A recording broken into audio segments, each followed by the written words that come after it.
it got worse. Here's the son, a while ago, so it's like a transition from, hey, I came from being in a situation where I just left my son, he just gone right into say, just drop the bomb, boom.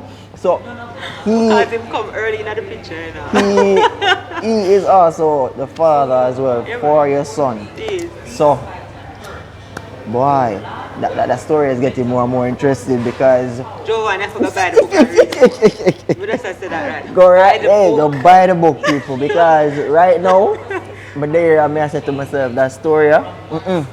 So the man, when you were pregnant, right? Because a lot of females when they are pregnant, they operate different. Is it that you knew that you were pregnant? Of course, him know. A matter of fact, so what it was, I had an irregular cycle. So most times I could go like 1-2 months without having a monthly period, and that would have been the norm for me. So when that happened, when we said the 1 month and the 2 months, I said, "Sure, the norm." When the 3rd month stepped in, I'm still not seeing nothing. But I feel like a symptom, like a sign, like a thing. But when I see the 3rd month step in, I'm not seeing nothing. I said, "No man, something not right." And then when I was saying it to him, he said to me, "You are pregnant." And I said, "No. I never want to hear that. I tell you, I go back to my my passport come back, I go back to my So he said that, I said, "No, mom." I said, "No, I'm not." And that was just his thing, in the constantly on that he must say, "You're pregnant, you're pregnant, you're pregnant."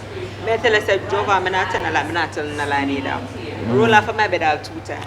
Come here, I say, when the thought coming in my head and say, when I say to myself, I say, "Look here, you're really pregnant for truth, I've got one." But drop off of my bed about 2 times and thing out. Yeah, man, because I was like, this cannot be it. This cannot be it.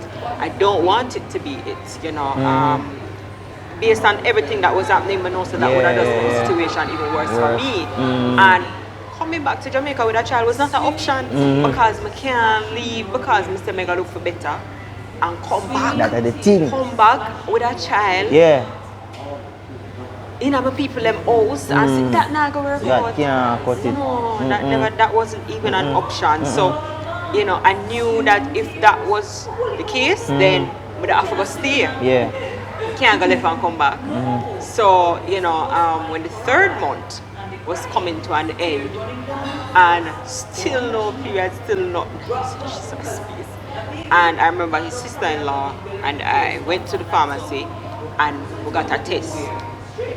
Do the test. So when them 2 lines come up on that test there, but like a baby, let's say don't even know when me drop asleep, I just have ball. And the thing is like, when I called him and I told him, and clearly remember me tell you him already said him said pregnant, so I guess it didn't come to him like a shock when I told him. But when he said to me like, "What am I going to do?" And what am I going to do now? Me I said, "Boy, me can't go take on the baby no and this and that, So basically I was speaking down the line of saying probably abortion or something because me I said, "Well, me I do it 16. You see what I said? But once I said that, he said to me, "Well, look, that is the route you choose to go, then that's it from me. You're going to have to figure out things on your own here." Right? I must say, I have no family, I have nobody there, right? I have a passport because by this time my passport was sent in with the student visa application, right? So when I was given that ultimatum, I never really have no choice because even if it is that yes, I opt to go against his will and abort the child, what happened to me afterwards? So I don't think there was an option there. And even if I had wanted to abort the child, by the time we got a GP and she said, "Oh, you're way past 3 months now," and so another issue and problem that again. Yeah, so she said, "Right now, no option but for have the picnic. Yeah. Right, they said there. I understand. And when she tell me that too, even though abortion wasn't something that I would have wanted to do, but based on the situation, sometimes you're back against the wall, you have an option. But When she said that to me now, I said, I don't even have that option there. That I want next to the ball and take off again, you know. Because I said, yo, it's stressful, bad. Yeah. Stressful. So that was it, but man, I have no regrets and I can love my son to death. Trust me. Then I must, because I mean it's your home that he basically came through. I love my son to And death, man. you know, at the end of the day, you have so many women out there right now who wish they could have had a child, you know, and they are not able to. Even though this happened at such an unfortunate time in your life, you know, you still came through it and you held through. I remember though that you mentioned one time that even the same lady who was the wife of his, she found some way to get through to make you not have that job that you had, you know. You see how much rigmarole and problems you had to go through. Like, Yeah, because I think tell me about that part, because remember my tell us say with the student visa you Yeah. can only work 20 hours. Now by the time I stopped doing the steward work and I'd gotten a job with a retail chain. Now the work that when me see me do in England, now me I look at me and say, look here, but the Jamaica moon that them work here now, because basically I get the job at the retail store and we move up in another job there. Right, because I started out like as a sales associate, and then by the time they sent me on a course, and then I was promoted to senior sales, which is like a supervisor, and then, you know, after that I was promoted again to sales manager. So that required me to work full time, and the job there go on, and you know, I got into it and I started enjoying it. I enjoyed the whole retail thing, and like I said, it was not something that I saw myself doing, but you know, the more I got into it, the more I enjoyed it, and you know, go and do my thing. And at the end of the day, the most important thing is the fact that, you know, I was now able to support myself and provide for my child. So the other job and me I go on good, everything I go on good. And one day them come in a meeting and say, you know, I need to provide my passport, because basically they got an anonymous call to say that, you know, I shouldn't be working full time. And it's not even just shouldn't be working full time. Basically, they said they get a call to say he's an illegal immigrant. Right? So they said they needed to see documentation that I was actually allowed to work in the country, or that I'm actually allowed to be in the country, you know. And that was that. So I got letters from my lawyer at the time, because I still didn't have my passport. I had an application with the Home Office and got the letters from my lawyer. Took to them to show them, to say this is the situation. You know, she has an application pending and all of that, and you know that they kind of smoothed it over for a bit. But when I went to the gentleman and tell him what I want to work on, you know, I'm kind of said that bitch. Pardon my language. And when he said that, he said, wait, you know about this? Because I mean, I suspected that she was the one that called, but in my mind I was saying, oh, she don't know it's about my work. You know? And then now when this man tell me, say, come on my yard, search up my yard, because I remember saying, you know, from the get-go, we have not been living together. That's right. Right? Come, search up my place, find my pay slip. Hear me, I come and push my pay slip in my pocket. Guy me yard. We get set in my pocket and she search and find it. Mighty God. You know what I'm Look on all the madness here. So, just like that, she have all of my information and everything, and you know, she make her phone call. I think one of the things that she alleged as well, which clearly that would have been easy for them to prove, that it was so, like she said, me a thief things. I give a thief clothes I give. What? Yes. That was part of it too. Yes. What she had as evidence, like. Yeah. Because she see much clothes within the brand, the But she store normally- used to work, right? Oh. So she assumes, say, me I take people are them things. getting But the money. thing is, like, as a sales manager, I had a 75% discount. I never even thief nothing. Like, things were dirt cheap. Yeah. Once I put it on my discount. Yeah. And that's what I used to do. So, you know, but they had, once you buy anything, you have to have the receipts and all of that stored on your file. So it was easy to disprove that.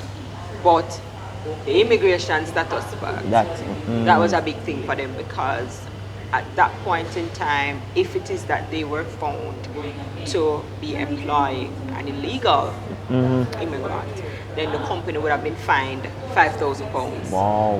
Yeah. So nobody never My want that. God. So the people must say, look, get your things together. And I mean, every time they ask for the passport, we never have it for them. And I think the letters from my lawyer was not enough anymore. And you know, they kept asking. I'm saying no.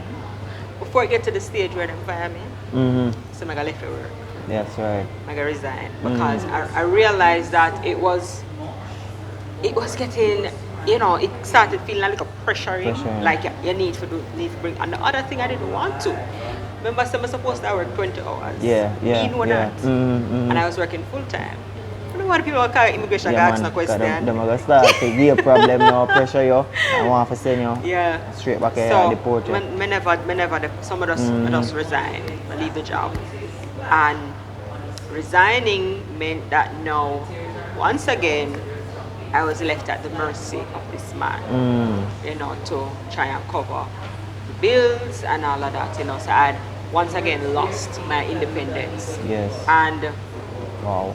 It wasn't a good feeling at all, you know, because, you know, I had really worked hard to gain the little independence that I had, you know, and just like that, gone through the door again. And I think it was at that point I said to myself, really and truly say, look, now go back on my yard. That was my song, you know. But at that point, I said, I can't sit down and do this anymore, you know. I go back home, I go back home. And I even said it, I said it to the gentleman, I was like, you know, I want to leave. I want to go back home. Can you buy me a ticket, you know, for me to leave and thing? And he was like, well, yeah, you know, I plan to go back home to England, not working out for me and all of that. And I said, okay, but even if him never there go, me ready for go. He is ready for go. That's right. And we keep on there asked about the ticket and it wasn't forthcoming either. It wasn't forthcoming. So after I think about 2 months of being out of a job and having to depend on him, I eventually go get a next job in our cab station. Tell me some more about that cab station part. That was an eye-opener. So basically I was taking calls from, you know, within the little locality where the station was based. So you get the calls and then you have your little roster as to who the job support, who next on the list to get assigned jobs and that sort of thing. So it was fun while it lasted, you know. Again, that was something that I would never have seen myself doing. You know, but it was all about survival, and this time it was now about me saying that, look, I need to put things in place so that I can leave. You know, so I started that job here, so I can save and thing and whatever not, and try and make a fast exit, right? And it was pretty much that. And whilst I was doing it, like I said, you know, I was making plans to leave and all of that. So, you know, when I finalized my travel plans to leave, the man never know nothing. Because I actually went and I called the Home Office, to the immigration, called him, and I said, look, I have an application pending, but I'm ready to leave. How can I get back my passport to leave? And then send me around to one section, and you know, a nice guy come on the phone named Tony. And basically he was saying to me that, look, we not send by the passport come here, you know. When you buy your ticket and thing, when you reach at airport, you get the passport. And I was saying to myself, but the people are really think somebody I get the passport and still sit down, you know what I said? It was like them I said, but she go like she's smart. So he said to me, you know, do you have your travel itinerary ready? When are you leaving and whatever? And I said, no, you know, I haven't started out anything. I said, I just want to know the process so we can know what we need to do. And the guy said to me, if you want, we can buy you a ticket, you know, if you can't afford to buy the ticket now and thing. And I was like, oh really? And he's like, I said, really? But then in my mind, I said, why don't you want to get rid of me?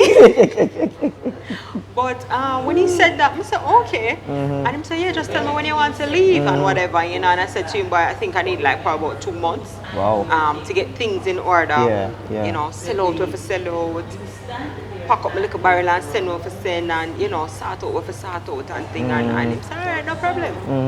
And yeah, we'll go and make the arrangement. But by this time now, you know, because whilst I was stuck in England and I couldn't travel, you know, the gentleman was going to and fro 2-3 times for the year. Yeah, He would travel. Yeah, man. I live life, but you did there suffer. What? You go through devastation. We did very frequent down here. Because I have whole pot pan fire down here. So very, yeah, man, very frequent. Whole woman. So that means that this man had some type of financial stability, but at the same time, she therefore go through suffocation. Hey, listen to me.